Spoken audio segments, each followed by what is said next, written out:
इस कार्यक्रम के प्रायोजक है कृषि एवं किसान कल्याण मंत्रालय, भारत सरकार।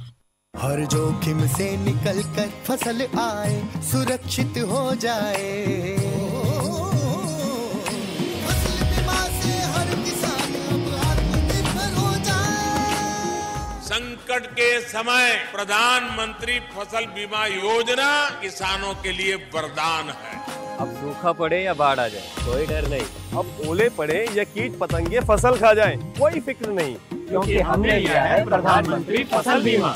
बुआई से फसल कटाई तक हर जोखिम का दावा, न्यूनतम प्रीमियम पर अधिकतम भुगतान का वादा। योजना से हर साल जुड़ रहे हैं 5 करोड़ से ज्यादा किसान। अब आपकी है बारी। नजदीकी कृषि कार्यालय, सहकारी समिति, बैंक शाखा, अधिकृत बीमा कंपनी या जन सेवा केंद्र में स्वेच्छा से करा सकते हैं पंजीकरण। फसल बीमा पोर्टल या फसल बीमा ऐप द्वारा भी कराया जा सकता है पंजीकरण। प्रधानमंत्री फसल बीमा योजना, आपकी फसलों का संपूर्ण सुरक्षा कवच। कृषि एवं किसान कल्याण मंत्रालय, भारत सरकार। कार्यक्रम किसान वाणी सुनने वाले सारे बहन भाइयों ने विनोद मोरवाल की राम राम। और सबसे पहले तो साथियों, आप सभी को हरियाणा राज्य की स्थापना की 60वीं वर्षगांठ की बहुत बहुत बधाई। और 1 नवंबर 1966 पर जब हरियाणा बना था तो साथियों उस समय कुछ भी नहीं था, लेकिन लोगों की मेहनत और हमारे जो प्रगतिशील किसान बहन भाई हैं उनकी कड़ी मेहनत के कारण आज हमारा जो हरियाणा है वो नंबर 1 है और विश्व स्तर पर हमारा डंका जरूर बजता है।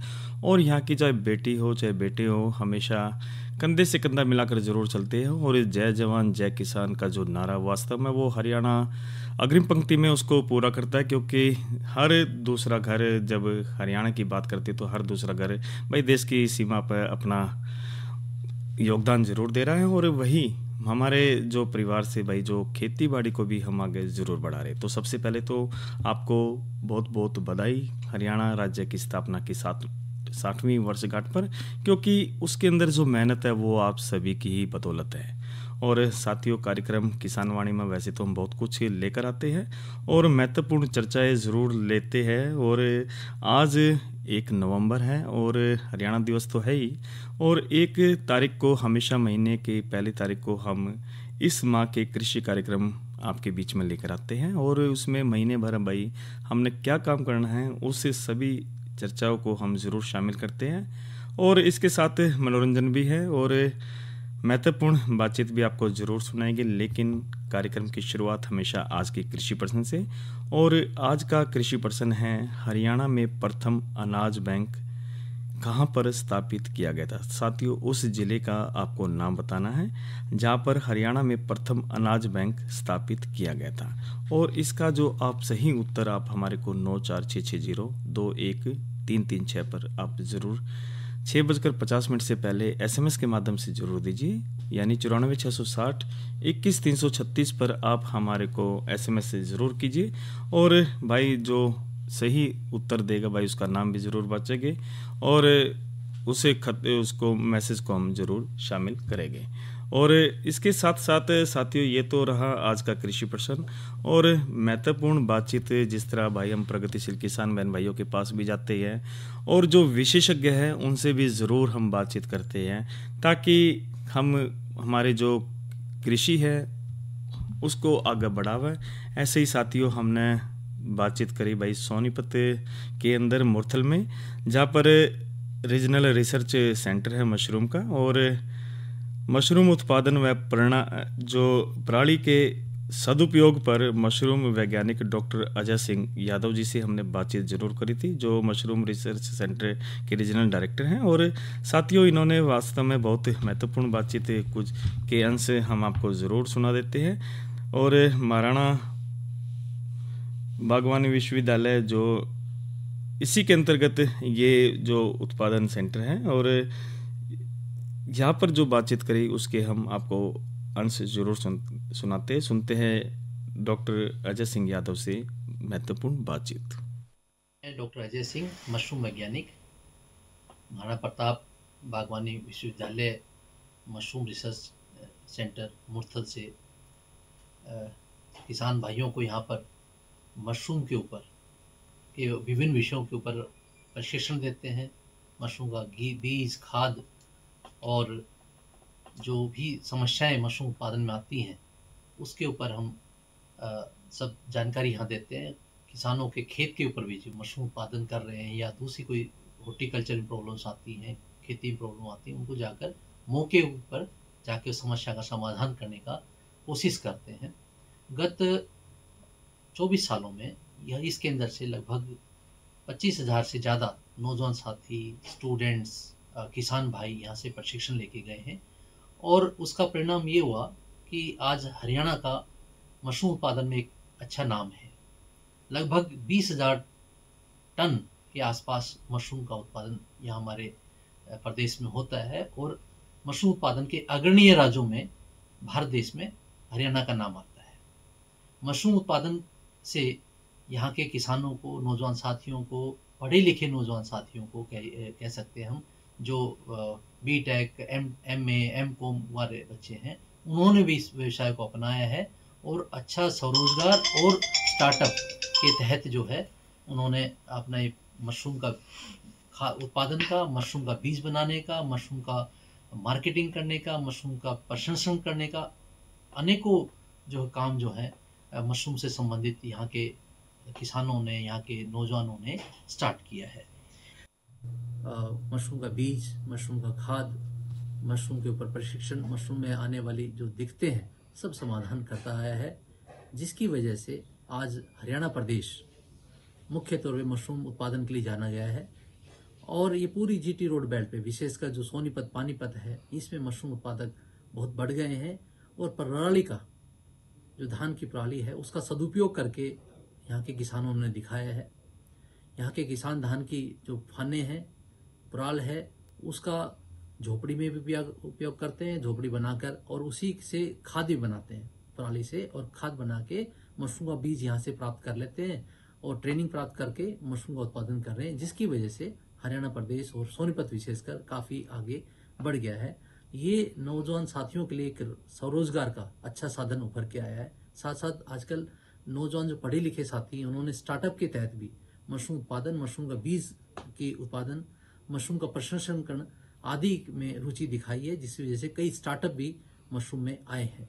तो मैं दोबारा आह्वान करना चाहूँगा कि जो नौजवान साथी हैं पढ़े लिखे, वो मशरूम जैसे विशेष के क्षेत्र में आकर कई प्रकार के नवाचार भी कर सकते हैं। तो साथियों, ये डॉक्टर अजय सिंह यादव से हमने बातचीत कराई और अब बातचीत हम ज़रूर बढ़ाते हैं और इस माह के कृषि कार्यक्रमों को हम ज़रूर ले लेते हैं। और सबसे पहले हम बातें कर लेते हैं फसलों में भाई धान की, क्योंकि पकी फसल की कटाई के लगभग एक सप्ताह पहले खेत में जो पानी निकाल दिया हुआ, जिससे फसल को काटने में आसानी रहा है। इसी तरह भाई इस महीने जो हमने काम करने, कटाई के 2-3 दिन बाद कटे पौधों का तख्ते या ड्रम पर पटक कर भाई दाने अलग कर ले हुआ, दानों के सूखा कर बोरों में भर ले हुआ। इसी तरह साथियों, जो कपास की बात करें तो भाई देखो, कपास की चुनाई करे लेकिन सुबह ओस में तथा अध गिले टिड्डों में से चुनाई ना करे। आखिरी चुनाई के बाद खेत में भेड़ बकरियों व अन्य पशुओं को चरने हेतु छोड़ देवे, ताकि पत्तों व सुंडी ग्रसित टिड्डों को खाने से सुंडियाँ भी साथ में नष्ट हो जावे। और भाई मूंगफली की भी बात कर देती है। जो प्रगतिशील किसान बहन भाई मूंगफली ले रही है तो फसल की खुदाई करे। खुदाई से 1 हफ्ते पहले सिंचाई कर देने से फलियाँ निकालने में आसानी रहती है। वह साडी में यदि गेहूं की बिजाई करनी हो तो भाई पलेवा करके खुदाई कर देवा है, ना तो भाई मूंगफली के दाने उग जाते हैं। और इसी तरह साथियों, गेहूं की भी हम बात जरूर कर लेते हैं। बारानी हालतों में से C306 की बिजाई अक्टूबर के अंतिम सप्ताह से नवंबर के पहले हफ्ते तक इसमें कर देवा है। कम उपजाऊ, कम सिंचित दशा व बारानी क्षेत्रों के लिए WH 1080 और भाई WH 1025 का प्रयोग भी कर सकते हैं। और भाई इसी तरह साथियों, जो खरपतवारों की रोकथाम तय फसल की जो शुरू की बढ़वार से में लगभग 30 दिन के अंदर ही एक बार निराई गुड़ाई इसमें ज़रूर करें। और बात कर लेते हैं मंसूडी या फिर कनक की व जंगली जई का नियंत्रण की। इसमें भाई आइसोप्रोडुरोन 50% ग्लोसिन पाउडर में भाई इसमें गेहूं की बिजाई के 30 से 35 दिन बाद 800 ग्राम दवा का प्रति एकड़ के हिसाब से 250 लीटर पानी में मिलाकर छिड़काव करें। और इसी तरह साथियों, जब हम बात अन्य कर लेते, जौ की भी बात ज़रूर कर लेते इस महीने में भाई, जो प्रगति किसान बहन भाई जो को ले रहे हैं तो बरानी क्षेत्रों में जो की समय पर बिजाई अक्टूबर माह के दूसरे पखवाड़े से शुरू कर देते भाई। और सिंचित क्षेत्रों में 15-30 नवंबर के बीच में इसमें भाई कर ले इस महीने जिन्होंने इसको लेना है। और जो के लिए BH 75, BH 885, BH 393, BH 946 व BH 902 बीज इसमें ले हुए। और टाइम पर भाई बिजाई के लिए बरानी में 30, सिंचित क्षेत्रों में 35 किलोग्राम व 75 बिजाई के लिए भाई इसमें 45 किलोग्राम बीज प्रति एकड़ इसमें डालें। और बिजाई कतारों में लगभग 22 सेंटीमीटर की दूरी पर करें, ये भी ज़रूर ध्यान रखें। और 75 बिजाई और बरानी क्षेत्रों में 18 से 20 सेंटीमीटर कतारों का फासला इसमें अच्छा पाया गया है। इसी तरह साथियों लहसुन की बात कर लेते हैं। लहसुन में भाई टाइप 9 बिजाई के लिए उत्तम किस्म है। इसकी बिजाई इस महीने के पहले हफ्ते तक कर ले हुआ है। 4 से 5 किलोग्राम बीज प्रति एकड़ के हिसाब से कतारों में 30 सेंटीमीटर की दूरी पर 5 सेंटीमीटर गहराई से इसमें करें। और भाई लहसुन की बोते टाइम 22 किलोग्राम यूरिया खाद तथा 250 किलोग्राम सुपर फास्फेट प्रति एकड़ के हिसाब से डाला है एक। और इस खाद को ड्रिल द्वारा 10 सेंटीमीटर गहराई तक डालना चाहिए। पिछले वर्ष वाली जो रिजका लहसुन में भाई नवंबर में 312 किलोग्राम सुपर फास्फेट प्रति एकड़ इसमें डाला है। और इसी तरह साथियों बरसम की भी बात हम ज़रूर इसमें कर लेते हैं। और भाई जो टाइम पर भाई बीजी गई फसल की पहली कटाई इस महीने के जो आखिरी हफ्ते में ज़रूर करें और 15 से 20 दिन के अंतर पर सिंचाई इसमें करें। और बात जई की भी कर लेते हैं। जई की किस्म OS6, OS7 और भाई HJ 8 की बिजाई इस महीने के भाई मध्य तक आप इसमें पूरी कर ले। और छोटे दाने वाली किस्मों की बात करें तो वह HJ 114 व का 30 किलोग्राम बीज व मोटे दानों का भाई 40 किलोग्राम बीज प्रति एकड़ काफ़ी रहता है। तो 16 किलोग्राम नाइट्रोजन यानी 35 किलोग्राम यूरिया और बिजाई के टाइम तथा 16 किलोग्राम नाइट्रोजन पहली सिंचाई के टाइम में डाला। और चारे व बीज की अधिक पैदावार के लिए भाई बीज को बिजाई से पहले एंजोटोबैक्टर यानी कि 3 पैकेट प्रति एकड़ बीज से उपचारित इसमें करें। और इसी तरह साथियों चने की भी बात हम ज़रूर कर लेते हैं। चने की बिजाई यदि पूरी न की हो तो भाई तावड़े से इसमें जल्दी पूरी कर ले हुआ है। चने की किस्म यानी कि हरियाणा चना नंबर 1 75 बिजाई के लिए भाई 35 किलोग्राम DAP या 100 किलोग्राम सुपर फास्फेट व 12 किलोग्राम यूरिया प्रति एकड़ के हिसाब से भाई ड्रिल करके बीज के नीचे डाला है। सिंचित इलाकों में भाई 10 किलोग्राम जिंक सल्फेट का भी भाई इसमें आप प्रयोग भी करें। और भाई जो चने की फसल को दीमक से बचाने के लिए जब बात करें तो बीज का जो 850 मिलीलीटर मोनोक्रोटोफास 36 SL या फिर 1500 मिलीलीटर क्लोरोपाइरीफॉस 20 इसी से बुआई से 1 दिन पहले उपचार करें।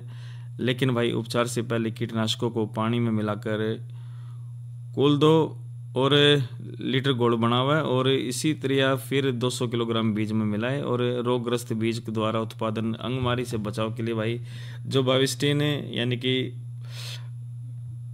2.5 ग्राम प्रति किलोग्राम बीज से बीजोपचार हित कर पाया गया है, जो कि राइजोबियम का टीका लगाने से पूर्व किया जा सकता है। तो भाई ये तो चने की जई की बरसम लहसुन और जौ और भाई गेहूं की हमने बातचीत करी। इसी तरह साथियों धान कपास मूंगफली गेहूं की हमने जो बातचीत करी है, आगे अन्य बात भी ज़रूर करेगी इस माह के कृषि कार्यक्रमों में। लेकिन साथियों हम बहनों और भाइयों का मनोरंजन भी करवा देते, सुनते ही ये रागनी।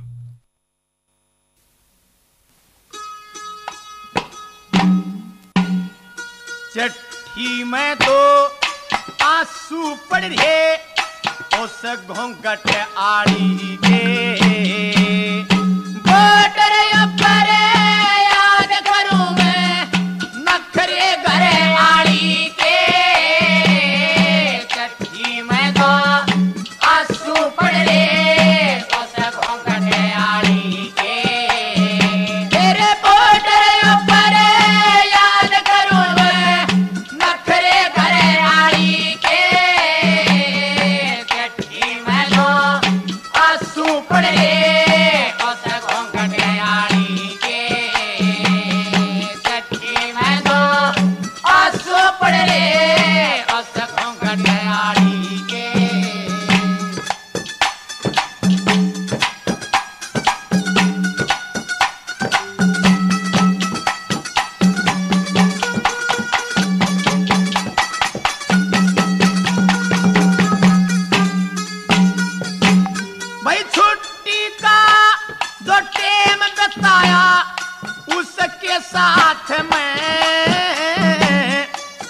आज सुनाऊं हाल साथियों एक दो बात में। अरे रोम रोम मेरा कर सरहाना बाकी गात में। चक्की पे मन चक्की आई परसों रात में। चक्की पे मन चक्की आई परसों रात में। अरे सोका हो जा टूट झड़े, सोका हो जा टूट झड़े, जड़ पत्ते डाली के जट्ठी में दो आंसू पड़े और घोंघट आली के। बॉर्डर पर याद करूं नखरे घरे आली के। जट्ठी में दो आंसू पड़े घोंघट आली के। जट्ठी में दो आंसू पड़े घोंघट आली के।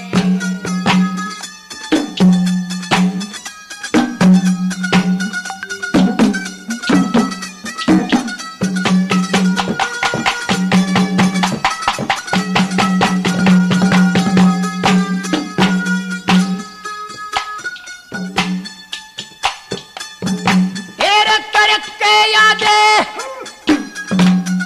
वे करके यादें तड़पती होगी वसान से कल की भोली। सुंदर रूपी नैन गजरारे उनके माथे बिंदी रोड़ी। बिस्तर ठाके चला थावा रोई बरक कोड़ी। गैल चलूंगी परदेसी ना बात टेम पे गोली। गैल चलूंगी परदेसी ना बात टेम पे गोली। तेरे लत्ते कपड़े मन धरे बैग में, लत्ते कपड़े भरे बैग में और दो जम्फर जाली के। जट्ठी में दो आंसू पड़े और घोंघट आली के। बॉर्डर पर याद करूं मैं नखरे घरे आली के। जट्ठी में दो आंसू पड़े घोंघट आली के। जट्ठी में दो आंसू पड़े घोंघट आली के।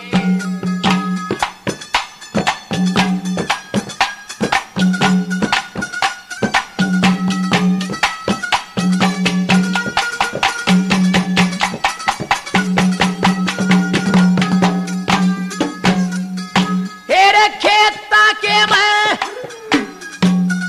वे खेता के मैं साथ मेरे वा हाथ बटाया करती। साज होम के रे बैठ पलंग पर मेरे पैर दबाया करती। और पापा का प्रसाद बांटने वह मंदिर जाया करती। भोजन का जब टेम होया वा गल्या खाया करती। भोजन का जब टेम होया वा गल्या खाया करती। देखे इस हाल मेरा होया पड़ा रे, इस हाल मेरा होया पड़ा। अरे बिन ताला ताली के जट्ठी में दो आंसू पड़े और घोंघट आली के। बॉर्डर पर याद करूं मैं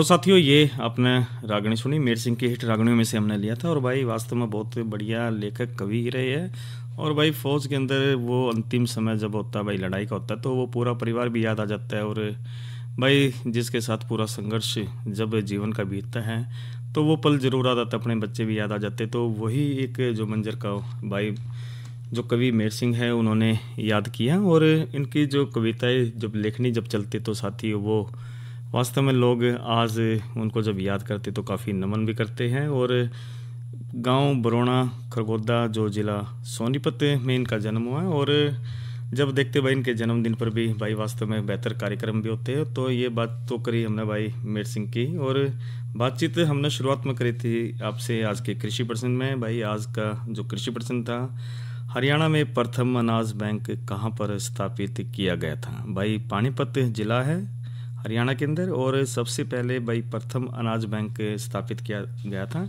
और इसका जो सही उत्तर भाई हमारे को सबसे पहले भाई हमेशा की तरह भाई संजीव कुमार अमन कुमार कुकाणी गांव से हैं, जो इंद्री करनाल में हैं। और इन्होंने भाई सही जवाब दिया। इसी तरह भाई बंसीलाल तेजा मोड़ी गांव हैं जो अंबाला के अंदर है, वहाँ से भी सही जवाब आया है। और रणधीर सिंह बांगड़ जो गांव जुगड़ी यमुनानगर से, इन्होंने भी सही जवाब ज़रूर दिया है। और भाई सेक्टर 30 से भी सही जवाब कुरुक्षेत्र से आया है। और मनोज कुमार रेखा रानी के नाम से भाई ये जो सही जवाब है। तो साथियों आप सभी को बहुत बहुत बधाई। और एक उम्मीद करते कि आने वाले समय में भी आप अपने ज्ञान के माध्यम से आप सभी का ज्ञान बढ़ाएंगे और हरियाणा को हमेशा नंबर 1 की श्रेणी में आप रखेंगे। तो आपको बहुत बहुत बधाई। और साथियों कार्यक्रम है किसान वाणी और आकाशवाणी कुरुक्षेत्र केंद्र के माध्यम से ये कार्यक्रम सुन रहे हैं। और आजकल जिस प्रकार से फ़ोन है तो फ़ोन के माध्यम से साथियों आप हमारे लाइव कार्यक्रम भी सुन सकते हैं। और इसमें आपको भाई फ़ोन के अंदर प्ले स्टोर से डाउनलोड ज़रूर कीजिए न्यूज़ ऑन AIR। और जब आप कुरुक्षेत्र को टच करते हैं तो उसमें लिखते हैं तो साथियों जो लाइव कार्यक्रम हमारे आकाशवाणी कुरुक्षेत्र से होता है वे सभी साथ के साथ आप लाइव हमारे से जुड़ जाते हैं। इसी तरह आकाशवाणी कुरुक्षेत्र केंद्र का भाई YouTube चैनल भी है और महत्वपूर्ण कार्यक्रमों को हम उस पर अपलोड करते हैं। और आप कहीं भी किसी भी समय आप हमारे कार्यक्रमों से जुड़े रह सकते हैं। तो साथियों सब्जियों की भी बात जरूर कर लेते भाई। टमाटर जो प्रगतिशील किसान बहन भाई सब्जी में टमाटर उगा रखे भाई, पक्के फलों को तोड़कर बाजार में बेच दे वह, अध पक्के फलों को ही तोड़ ले और कमरे में रख दे वह। पक्के हुए फलों को चिड़िया खेत में नुकसान पहुंचाती है। विषाणु रोगों को फैलाने से बचाने के लिए भाई, हानिकारक कीटों से रक्षा के लिए भाई 400 मिलीलीटर मेलाथियान 50 cc को 250 लीटर पानी में घोलकर प्रति एकड़ खेत में छिड़काव करें। विषाणुग्रस्त पौधों को खेत से जड़ सहित उखाड़कर निस्म नष्ट कर देगा। और साथियों बैंगन की भी बात कर लेते हैं। बैंगन के कच्चे फलों को समय पर तोड़कर बाजार में भेज दे। चिक्कू जो किसी भी चाकू या धारदार क्षेत्र से फलों को भाई इसमें तोड़ो। और इसी तरह मिर्च जो उगा रखे भाई, जुलाई अगस्त में रोपी गई मिर्च की फसल यदि मसाले के लिए लेनी हो तो इस माह में फीके लाल रंग के फलों को तोड़कर छत पर या अन्य स्थान पर सुखा हुआ है। और भाई भिंडी की बात करें तो भिंडी की फलियों को नरम अवस्था में तोड़कर बाजार में भेजे हुए।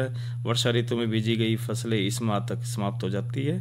और इसी तरह साथियों फूल गोभी की बात करें तो अगेती फसल तैयार फूलों को काट कर बाजार में भेज दे हुए। इस माह पूसा कात की किस्म की फसल समाप्त हो जाएगी। और भाई ये तो इसमें सब्जियों की बात करी। फलों की बात करें तो भाई जो नींबू जाति के फल है, मोटल लीफ से पत्तों को नसों के दोनों ओर से की जगह से सफ़ेद सी हो जाती है। 500 मिलीलीटर ग्राम जो प्लांटामाइसिन और 2 ग्राम कॉपर ऑक्सीक्लोराइड का प्रति लीटर पानी के दर से इसमें छिड़काव दिसंबर से में इसमें ज़रूर करें। तो साथियों ये तो बातचीत करी इस माह के कृषि कार्यक्रम की। और अब ये संदेश। अरे क्या कर रहा है? इधर इधर इधर हम बोल रहे हैं तेरे बीजू का। उतला बोल रहा है? पक्षियों से तो हम खेत को बचा लेते हैं पर इन घातक रसायनों से कैसे बचाएं? मतलब? देख बेटा, तू जो ये अंधाधुंध रसायन मिलाता है ना, मिट्टी की सेहत बिगड़ने लगी है। और जब माटी ही कमजोर पड़ जाएगी तो उपज कैसे सेहतमंद होगी? अरे पहले ऐसा नहीं था। पूछना अपने बड़े बुजुर्गों से कैसे फसल लहलहाती थी, शुद्धता झलकती थी। हाँ माटी भी तंदुरुस्त और लोग भी। अरे अब पहली वाली बात कहाँ, पर अब तो सब यही डाले हैं। सब नहीं, आज भी लाखों जागरूक किसान परंपरागत विधि से फसल उगा रहे हैं। खर्चा कम और उपज की कीमत भी बेहतर पा रहे हैं। सच है? रे बेटे एक्सपीरियंस से बता रहे हैं, धूप में बाल सफेद नहीं किए हैं। हाँ। ठीक है भाई, मैं भी आज से जैविक खेती शुरू करूंगा। माटी से प्रेम की परंपरा है, परंपरागत खेती। और साथियों, आज के कार्यक्रम के इस अंक में इतना ही। और किसान कॉल सेंटर 1551 पर भी आप घर बैठे सारी जानकारी ले सकते हैं, इसी तरह PIB ऐप के माध्यम से भी। और आज के कार्यक्रम में इतना ही। अपने साथी विनोद मोरवाल को दीजिए इजाज़त। अच्छा बहनों और भाइयों, राम राम। और इस कार्यक्रम के प्रायोजक थे कृषि एवं किसान कल्याण मंत्रालय, भारत सरकार।